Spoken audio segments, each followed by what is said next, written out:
जीवन का बड़ा भाग इसी में गुजर गया, पर कभी आराम न नसीब हुआ। मेरे पति संसार की दृष्टि में बड़े सज्जन, बड़े शिष्ट, बड़े उदार, बड़े सौम्य होंगे, लेकिन जिस पर गुजरती है वही जानता है। संसार को उन लोगों की प्रशंसा करने में बड़ा आनंद आता है जो अपने घर को भाड़ में झोंक रहे हों, गैरों के पीछे अपना सर्वनाश किए डालते हों। जो प्राणी घर वालों के लिए मरता है, उनकी प्रशंसा संसार वाले नहीं करते। वह तो उनकी दृष्टि में स्वार्थी है, संकीर्ण हृदय है, आचार भ्रष्ट है। इसी तरह जो लोग बाहर वालों के लिए मरते हैं, उनकी प्रशंसा घर वाले क्यों करने लगे? अब इन्हीं को देखो, सारे दिन मुझे जलाया करते हैं। मैं पर्दा तो नहीं करती, लेकिन सौदे सुलभ के लिए बाजार जाना बुरा मालूम होता है। और इनका यह हाल है कि चीज़ मंगवाओ तो ऐसी दुकान से लाएंगे जहां पर कोई ग्राहक भूल कर भी न जाता हो। ऐसी दुकान पर न तो चीज़ अच्छी मिलती है, न तौल ठीक होती है, और न ही दाम उचित होते हैं।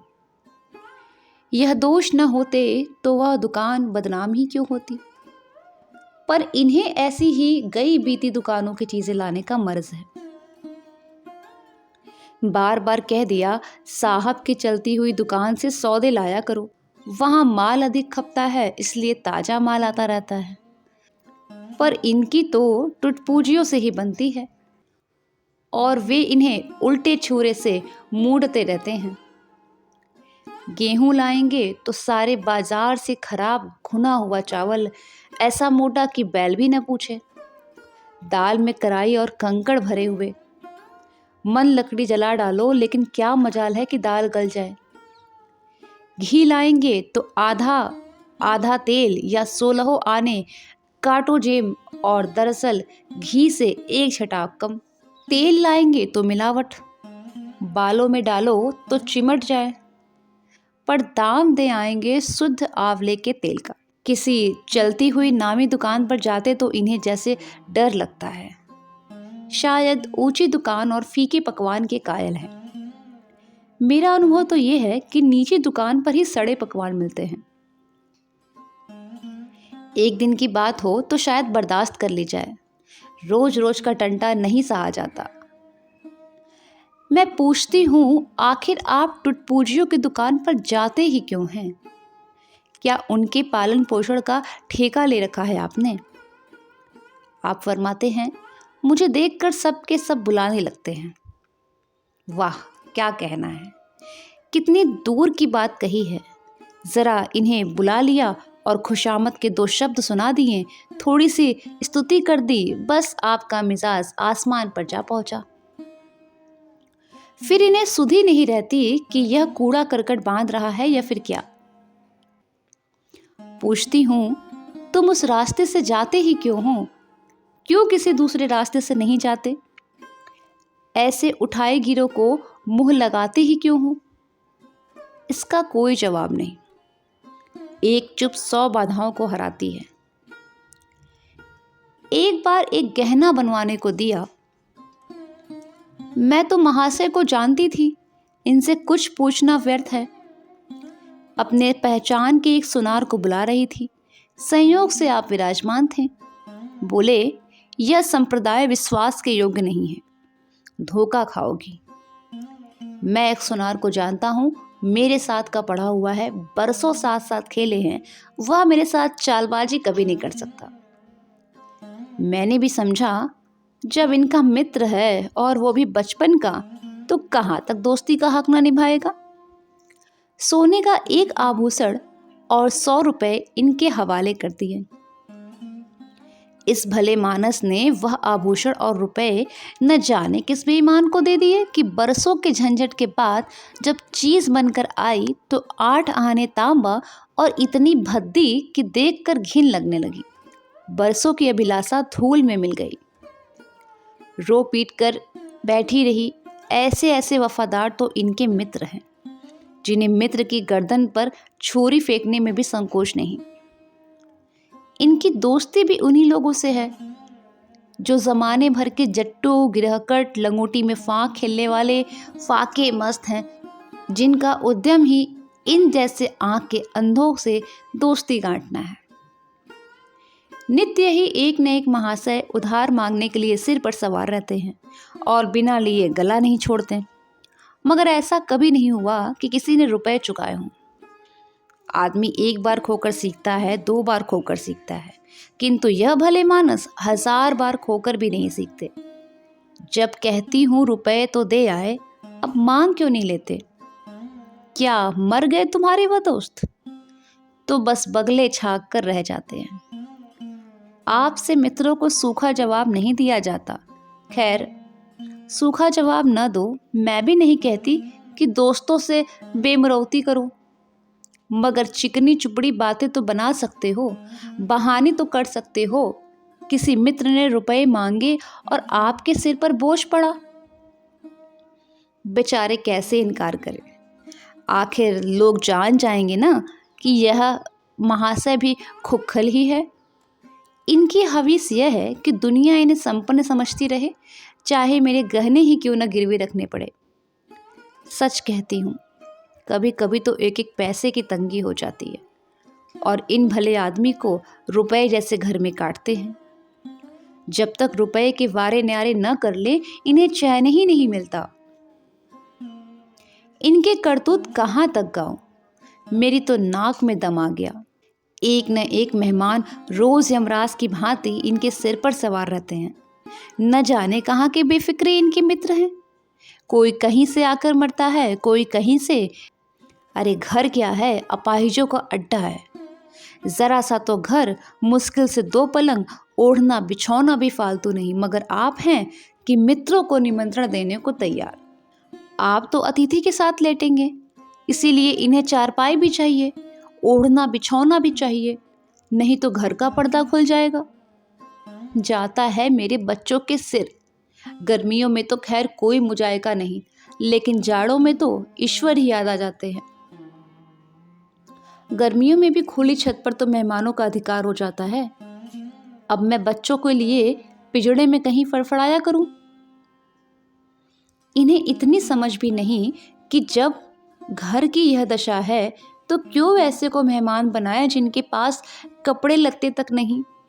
ईश्वर की दया से इनके सभी मित्र इसी श्रेणी के हैं। एक भी ऐसा माई का लाल नहीं जो समय पड़ने पर धेले से भी इनकी मदद कर दे। दो एक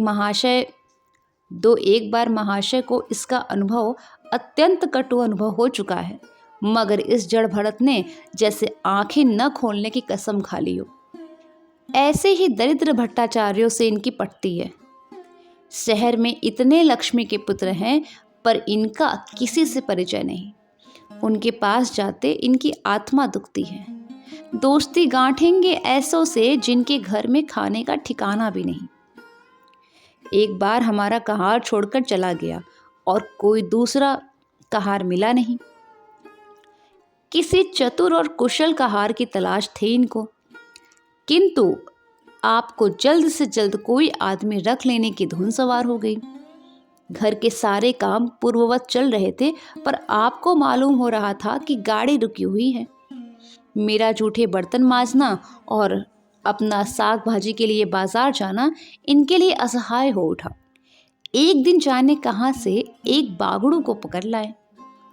उसकी सूरत कह देती थी कि जैसे कोई जागलू है, मगर आपने उसका ऐसा बखान किया कि क्या ही कहूँ। बड़ा होशियार है, बड़ा आज्ञाकारी, परले सिरे का मेहनती, गजब का सलीकेदार और बहुत ही ईमानदार। खैर, मैंने उसे रख लिया। मैं बार बार क्यों इनकी बातों में आ जाती हूँ, इसका मुझे स्वयं आश्चर्य है। यह आदमी केवल रूप से आदमी था, आदमियत के इसमें कोई और लक्षण न थे। किसी काम की तमीज़ नहीं, बेईमान न था, पर गधा अव्वल दर्जे का था। बेईमान होता तो कम से कम इतनी तस्कीन तो होती कि खुद खा जाता, अभागा दुकानदारों के हाथों लूट जाता था। 10 तक की गिनती उसे न आती थी। 1 रुपया देकर बाजार भेजूं तो संध्या तक हिसाब न समझा सके। क्रोध पी पी कर रह जाती थी, रक्त खौलने लगता था कि दुष्ट के कान उखाड़ लूं, मगर इन महाशय को उसे कुछ कभी कहते नहीं देखा। डांटना तो दूर की बात है। आप नहा धोकर धोती छाट रहे हैं और वह दूर बैठा तमाशा देख रहा है। मैं तो खून पी जाती, लेकिन इन्हें जरा भी कम नहीं। जब मेरे डांटने पर धोती छाटने जाता भी तो आप उसे समीप न आने देते, बस उसके दोषों को गुण बनाकर दिखाया करते थे और इस प्रयास में सफल न होते तो दोषों पर पर्दा डालना शुरू कर देते।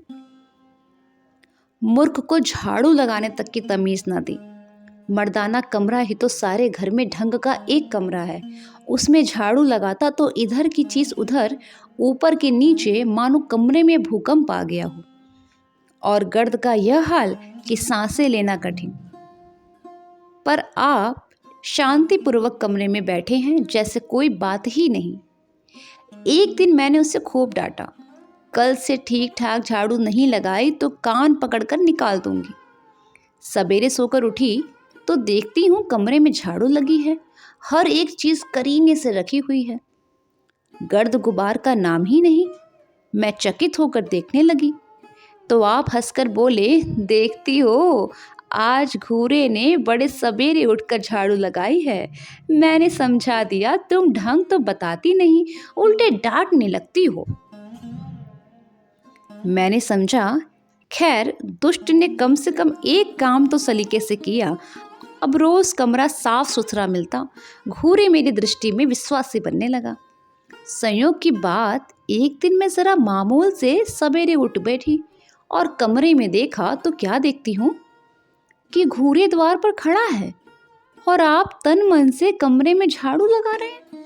मेरी आंखों में खून उतर आया। उनके हाथ से झाड़ू छीनकर घूरे के सिर जमा दी। हरामखोर को उसी दिन बाहर निकाल किया। आप फरमाने लगे, उसका महीना तो चुका दो, बाहरी समझ। एक तो काम न करे, उस पर आंखें दिखाएं, उस पर पूरी मजूरी भी चुका दो। मैंने एक कौड़ी न दी। एक कुर्ता दिया था, वो भी छीन लिया। इस पर जड़ भरत महाशय मुझसे कई दिनों तक रूठे रहे। घर छोड़कर भाग जाते थे, बड़ी मुश्किलों से रुके। ऐसे ऐसे भोंदू भी संसार में पड़े हुए हैं। मैं न होती तो शायद अब तक इन्हें किसी ने बाजार में बेच दिया होता। एक दिन मेहतर ने उतारे कपड़ों का सवाल किया। इस बेकारी के ज़माने में फालतू कपड़े तो शायद पुलिस वालों या रईसों के घर में हो, मेरे घर में तो ज़रूरी कपड़े भी काफ़ी नहीं। आपका वस्त्रालय एक बक्ची में आ जाएगा जो डाक के पार्सल से कहीं भेजा जा सकता है। फिर इस साल जाड़ों के कपड़े बनवाने की नौबत ना आई। पैसे नज़र नहीं आते, कपड़े कहाँ से बने। मैंने मेहतर को साफ जवाब दे दिया, कड़ाके का जाड़ा पड़ रहा है, इसका अनुभव मुझे कम न था। गरीबों पर क्या बीत रही है इसका भी मुझे ज्ञान था, लेकिन मेरे या आपके पास खेत के सिवा इसका और कोई इलाज नहीं है। जब तक समाज का यह संगठन रहेगा, ऐसी शिकायतें पैदा होती रहेंगी। जब एक एक अमीर और रईस के पास एक एक मालगाड़ी कपड़ों से भरी हुई है, तब फिर निर्धनों को क्यों न नग्नता का कष्ट उठाना पड़े। खैर, मैंने तो मेहतर को जवाब दे दिया, आपने क्या किया कि आपका कोट उठाकर उसको भेंट कर दिया। मेरी देह में आग लग गई। इतनी दानशील नहीं हूं कि दूसरों को खिलाकर आप सो रहूं। देवता के पास यही एक कोट था, आपको इसकी जरा भी चिंता न हुई कि क्या पहनेंगे। यश के लोभ ने जैसे बुद्धि ही हर ली है। मेहतर ने सलाम किया, दुआएं दी और अपनी राह ली। आप कई दिन सर्दी से ठिठुरते रहे। प्रातःकाल घूमने जाया करते थे, वह बंद हो गया। ईश्वर ने उन्हें हृदय भी एक विचित्र प्रकार का दिया था। फटे पुराने कपड़े पहनते आपको जरा भी संकोच नहीं होता। मैं तुम्हारे लाज के गड़ जाती हूँ, पर आपको जरा भी फिक्र नहीं। कोई हंसता है तो हंसे आपकी बला से। अंत में जब मुझसे देखा न गया तो एक कोट बनवा दिया। जी तो जलता था कि खूब सर्दी खाने दो, पर डरी कि कहीं बीमार पड़ जाएं तो और बुरा हो। आखिर काम तो उन्हीं को करना है। महाशय अपने दिल में समझते होंगे मैं कितना विनीत, कितना परोपकारी हूँ। शायद इन्हें इन बातों का गर्व हो। मैं इन्हें परोपकारी नहीं समझती, न विनीत ही समझती हूँ। यह जड़ता है, सीधी सादी निरीहता। जिस मेहतर को आपने अपना कोट दिया उसे मैंने कई बार रात को शराब के नशे में मस्त झूमता देखा है और आपको दिखा भी दिया है। फिर दूसरों की विवेकहीनता की प्रौति क्यों करें हम? अगर आप विनीत और परोपकारी होते तो घर वालों के प्रति भी आपके मन में कुछ उदारता होती, या सारी उदारता बाहर वालों के लिए ही सुरक्षित है? घर वालों को उसका अल्पांश भी न मिलना चाहिए। मेरी इतनी अवस्था बीत गई पर इस भले आदमी ने कभी अपने हाथों से मुझे एक उपहार भी न दिया। बेशक मैं जो चीज बाजार से मंगवाऊं उसे लाने में इन्हें जरा भी आपत्ति नहीं, बिल्कुल उज्र नहीं, मगर रुपए मैं दे दूं यह शर्त है। इन्हें खुद कभी यह उमंग नहीं होती। यह मैं मानती हूं कि ये बेचारे अपने लिए कुछ भी नहीं लाते, मैं जो कुछ मंगवा दूं उसी पर संतुष्ट हो जाते हैं। मगर आखिर आदमी कभी कभी शौक की चीजें भी तो चाहता है। अन्य पुरुषों को देखती हूँ स्त्री के लिए तरह तरह के गहने, भांति भांति के कपड़े, शौक श्रृंगार की वस्तुएं लाते हैं। यहाँ इस व्यवहार का निषेध है। बच्चों के लिए भी मिठाइयाँ, खिलौने, बाजे शायद जीवन में एक बार भी न लाए हों।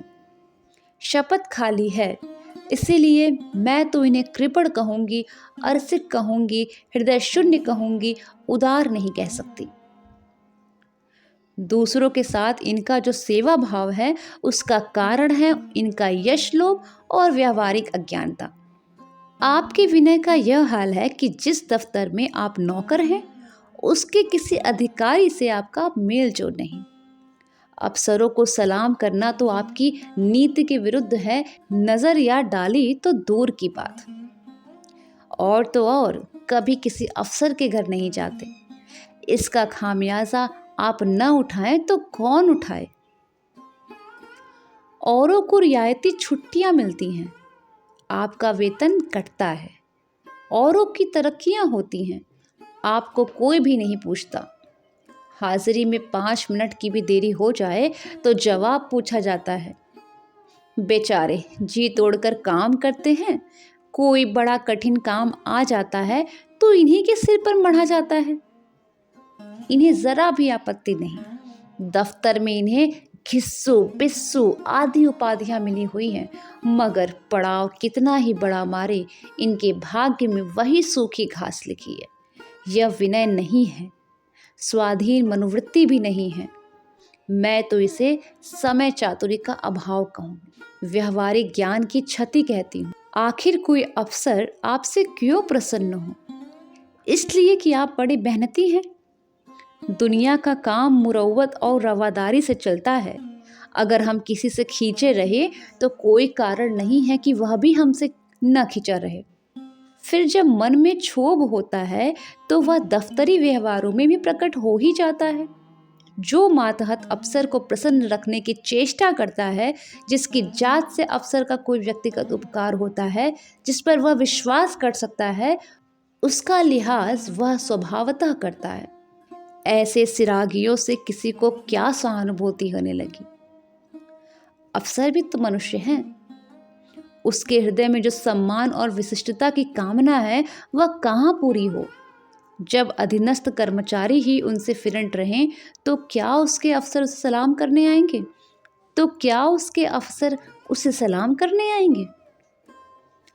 आपने जहाँ नौकरी की वहाँ से निकाले गए, कभी किसी दफ्तर में 2-3 साल से ज़्यादा न टिके, या तो अफसर से लड़ गए या कार्याधिक्य के कारण छोड़े गए। आपको कुटुंब सेवा का दावा है। आपके कई भाई भतीजे होते हैं, वह कभी इनकी बात भी नहीं पूछते। आप बराबर उनका मुंह ताकते रहते हैं। इनके एक भाई साहब आजकल तहसीलदार हैं, घर की मिल्कियत उन्हीं की निगरानी में है। वह ठाठ से रहते हैं, मोटर रख ली है, कई नौकर चाकर हैं, मगर यहाँ भूले से भी पत्र नहीं लिखते। एक बार हमें रुपए की बड़ी तंगी हुई। मैंने कहा, अपने भ्राता जी से क्यों नहीं मांग लेते? कहने लगे, उन्हें क्यों चिंता में डालूं? उन्हें भी तो अपना खर्च है, कौन सी ऐसी बचत हो जाती होगी। जब मैंने बहुत मजबूर किया तो आपने पत्र लिखा। मालूम नहीं पत्र में क्या लिखा। पत्र लिखा या मुझे चकमा दे दिया। रुपए न आने थे, न आए। कई दिनों के बाद मैंने पूछा, कुछ जवाब आया श्रीमान के भाई साहब के दरबार से? आपने रुष्ट होकर कहा, अभी केवल 1 सप्ताह तो खत पहुंचे हुए, अभी क्या जवाब आ सकता है। 1 सप्ताह और गुजरा, मगर जवाब नदारद। अब आपका यह हाल है कि मुझे कुछ बातचीत करने का अवसर ही नहीं देते। इतने प्रसन्न चित्त नजर आते हैं कि क्या कहूँ। बाहर से आते हैं तो खुश खुश, कोई न कोई शिगुफा लिए हुए। मेरी खुशामद भी खूब हो रही है। मेरे मैके वालों की प्रशंसा भी हो रही है। मेरे गृह प्रबंध का बखान भी असाधारण रीति से किया जा रहा है। मैं इस महाशय की चाल समझ रही थी। यह सारी दिलजोई केवल इसलिए कि श्रीमान के भाई साहब के विषय में मैं कुछ पूछ न बैठूं। सारे राजनीतिक, आर्थिक, सामाजिक, आचारिक प्रश्नों की मुझसे व्याख्या की जाती थी, इतने विस्तार और गवेषणा के साथ कि विशेषण भी लोहा मान जाए, केवल इसीलिए कि मुझे वह प्रसंग उठाने का अवसर न मिले। लेकिन मैं भला कब चूकने वाली थी। जब पूरे 2 सप्ताह गुजर गए और बीमे के रुपए भेजने को मिली, मौत की तरह सिर पर सवार हो गई, तो मैंने पूछा, क्या हुआ? तुम्हारे भाई साहब ने श्रीमुख से कुछ फरमाया या अभी तक पत्र पहुंचा नहीं? आखिर घर की जायदाद में हमारा भी तो कुछ हिस्सा है कि नहीं, या हम किसी लौंडी दासी की संतान हैं? 500 रुपए साल का नफा तो 10 साल पहले था, अब तो 1000 से कम ना होगा। पर हमें कभी एक कानी कौड़ी भी नहीं मिली। मोटे हिसाब से हमें 2000 मिलना चाहिए। 2000 न हो, 1000 हो, 500 हो, 250 हो, कुछ न हो तो बीमा की प्रीमियम भर के तो हो ही। तहसीलदार साहब की आमदनी हमारी आमदनी की चौगुनी है। रिश्वतें भी लेते हैं तो फिर हमारे रुपए क्यों नहीं देते? आप हैं हाँ हाँ करने में लगे रहते हैं। कहने लगे, वह बेचारे घर की मरम्मत करवाते हैं, बंधु बांधवों का स्वागत सत्कार करते हैं, नातेदारियों में भेंट भाट बेचते हैं, और कहाँ से लावे जो हमारे पास भेजे। वाह रे बुद्धि, मानो जायदाद इसीलिए होती है कि उसकी कमाई भी उसी में खर्च हो जाए।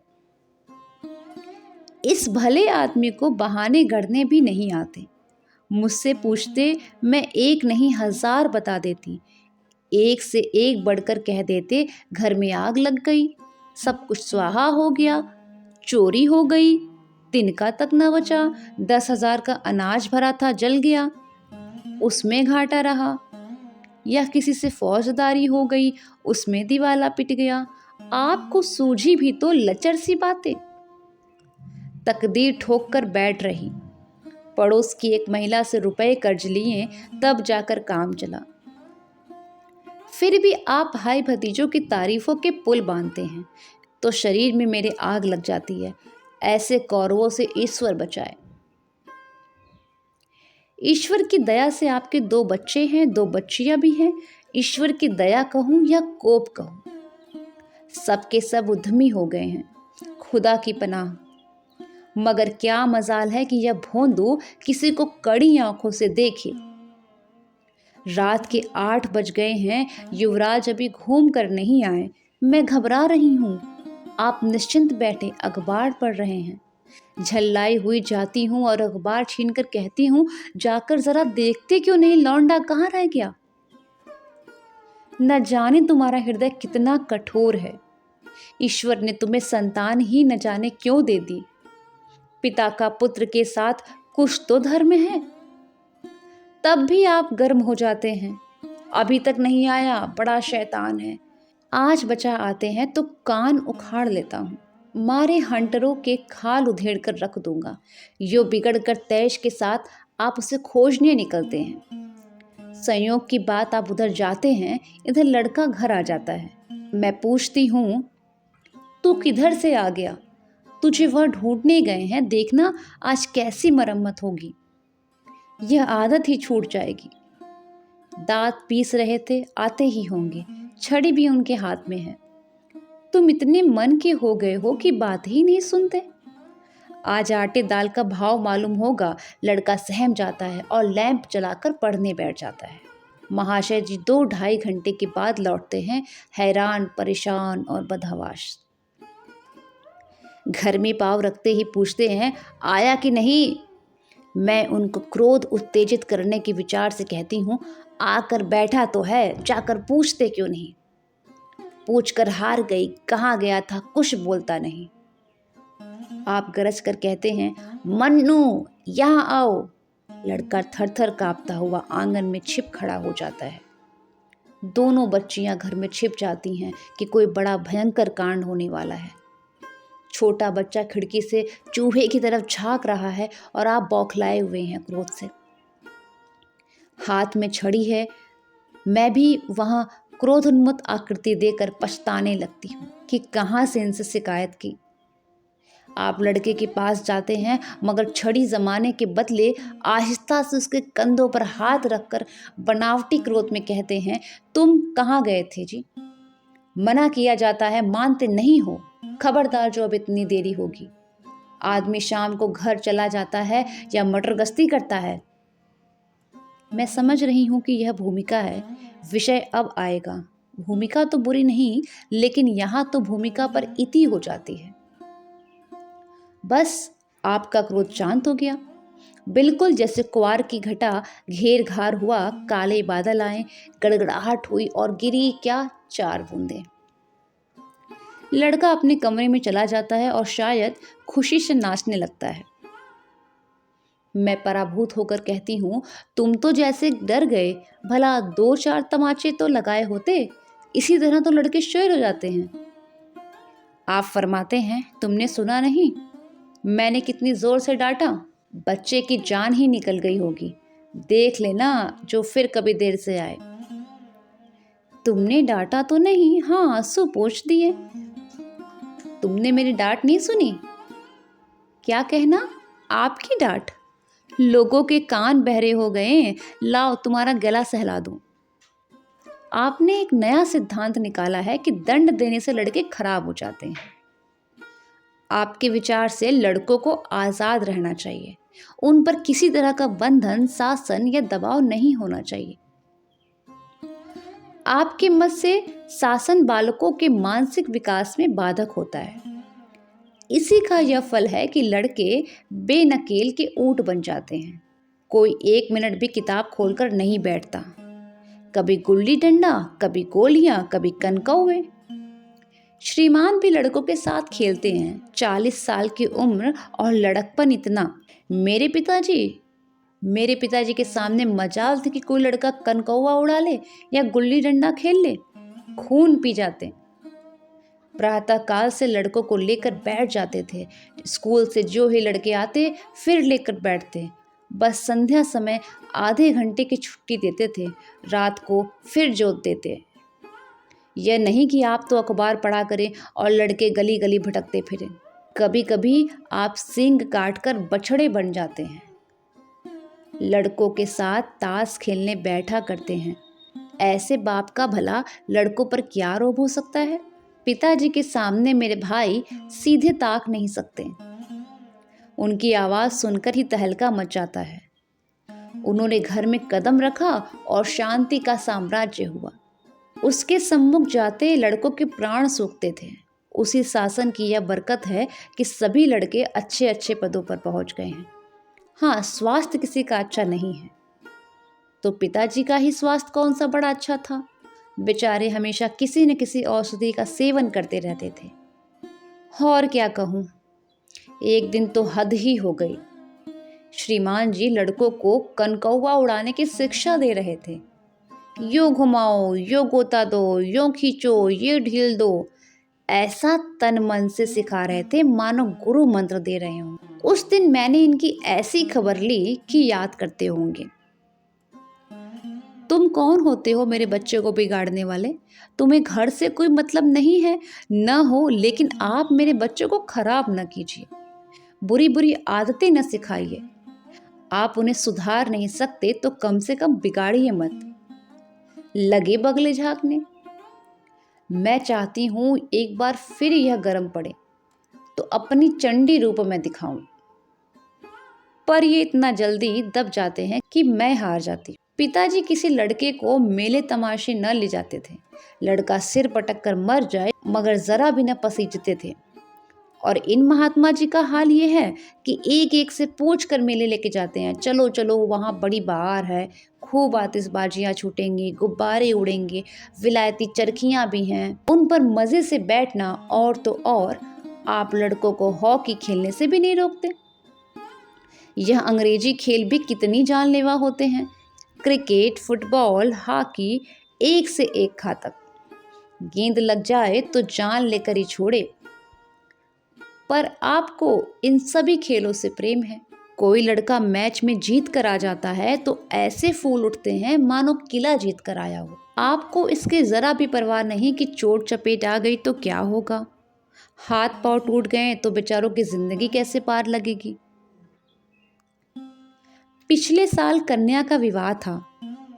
आपको जिद थी कि दहेज के नाम पर कानी कौड़ी भी न देंगे, चाहे कन्या आजीवन कंवारी बैठी रहे। यहां भी आपका आशीर्वाद आकूदा। समाज के नेताओं का छल प्रपंच आए दिन देखते रहते हैं, फिर भी आपकी आंखें नहीं खुलती। जब तक समाज की यह व्यवस्था कायम है और युवती कन्या का अविवाहित रहना निंदास्पद है, तब तक यह प्रथा मिटने को नहीं। दो चार ऐसे व्यक्ति भले ही निकल आवें जो दहेज के लिए हाथ फैलावें, लेकिन इसका परिस्थिति पर कोई असर नहीं पड़ता और कुप्रथा ज्यों की त्यों बनी हुई है। पैसों की तो कमी नहीं है, दहेज की बुराइयों पर लेक्चर भी देते हैं, लेकिन मिलते हुए दहेज को छोड़ देने वाले मैंने आज तक न देखा। जब लड़कों की तरह लड़कियों की शिक्षा और जीविका की सुविधाएं निकल जाएंगी तो यह प्रथा भी विदा हो जाएगी, उसके पहले संभव नहीं। मैंने जहां जहां संदेश भेजा दहेज का प्रश्न उठ खड़ा हुआ और आपने प्रत्येक अवसर पर टांग अड़ाई। अब इस तरह पूरा साल गुजर गया और कन्या को 17वां लग गया तो मैंने एक जगह बात पक्की कर ली। आपने भी स्वीकार कर लिया, क्योंकि वर पक्ष ने लेन देन का प्रश्न उठाया ही नहीं। हालांकि अंतःकरण में उन लोगों को पूरा विश्वास था कि अच्छी रकम मिलेगी और मैंने भी तय कर लिया था कि यथाशक्ति कोई बात न उठा रखूंगी। विवाह के सकुशल होने में कोई संदेह नहीं था, लेकिन इन महाशय के आगे मेरी एक यह रस्म निरर्थक है। यहाँ रुपयों की क्या जरूरत, यहाँ गीतों का क्या काम। नाक में दम था। यह क्यों वह क्यों, यह तो साफ दहेज है। तुमने मेरे मुंह में कालिक पोत दी, मेरी आबरू मिटा दी। जरा सोचिए इस परिस्थिति को कि बारात द्वार पर पड़ी हुई है और यहाँ बात बात पर शास्त्रार्थ हो रहा। विवाह का मुहूर्त आधी रात के बाद था। प्रथानुसार मैंने व्रत रखा, किंतु आपकी टेक थी कि व्रत की कोई जरूरत नहीं। जब लड़के के माता पिता व्रत नहीं रखते, जब लड़का व्रत नहीं रखता, तो कन्या पक्ष वाले ही व्रत क्यों रखें। मैं और सारा खानदान मना करता रहा, लेकिन आपने नाश्ता किया, भोजन किया। खैर, कन्यादान का मुहूर्त आया। आप सदैव से इस प्रथा के विरोधी हैं, आप इसे निषिद्ध समझते हैं। कन्या क्या दान की वस्तु है? दान रुपए, पैसे, जगह जमीन का हो सकता है, पशु दान भी होता है, लेकिन लड़की का दान एक लचर सी बात है। कितना समझाती हूँ, पुरानी प्रथा है, वेद काल से होती चली आई है, शास्त्रों में इसकी व्यवस्था है, संबंधी समझा रहे हैं, पंडित समझा रहे हैं, पर आप हैं कि कान पर जू नहीं रेंगती। हाथ जोड़ती हूँ, पैरों पर पड़ती हूँ, गिड़गिड़ाती हूँ, लेकिन मंडप के नीचे न गए। और मजा यह है कि आपने ही तो यह अनर्थ किया और आप ही मुझसे रूठ गए। विवाह के पश्चात महीनों बोलचाल न रही, झक मारकर मुझी को मनाना पड़ा। किंतु सबसे बड़ी विडंबना यह है कि इन सारे दुर्गुणों के होते हुए भी मैं इनसे एक दिन भी पृथक नहीं रह सकती, एक क्षण का वियोग नहीं सह सकती। इन सारे दोषों पर भी मुझे इनसे प्रगाढ़ प्रेम है। इनमें यह कौन सा गुण है जिस पर मैं मुग्ध हूँ, मैं खुद नहीं जानती। पर इनमें कोई बात ऐसी है जो मुझे इनका चेरी बनाए हुए रहती है। वह जरा मामूली सी घर में देर आते हैं तो प्राण नहीं में समा जाते हैं। आज यदि विधाता इनके बदले मुझे कोई विद्या या बुद्धि का पुतला, रूप और धन का देवता भी दे तो भी मैं उसकी ओर आंखें उठाकर न देखूं। यह धर्म की बेड़ी नहीं है, कदापि नहीं, प्रथागत पतिव्रत भी नहीं, बल्कि हम दोनों की प्रकृति में कुछ ऐसी क्षमताएं, कुछ व्यवस्थाएं उत्पन्न हो गई हैं, मानो किसी मशीन के कल पुर्जे घिस घिसाकर फिट हो गए हों। एक पुर्जे की जगह दूसरा पुर्जा काम न दे सके, चाहे वह पहले से कितना ही सुडौल, नया और सुदृढ़ क्यों न हो। जाने हुए रास्ते से हम निसंक आंखें बंद किए जाते हैं। उसके ऊंच नीच, मोड़ और घुमाव सब हमारी आंखों में समाये हुए। अनजान रास्ते पर चलना कितना कष्टप्रद होगा। शायद आज मैं इनके दोषों को गुणों से बदलने पर भी तैयार हूँ। मुंशी प्रेमचंद्र की ये कहानी आपको कैसी लगी, हमें कमेंट बॉक्स में ज़रूर बताइएगा।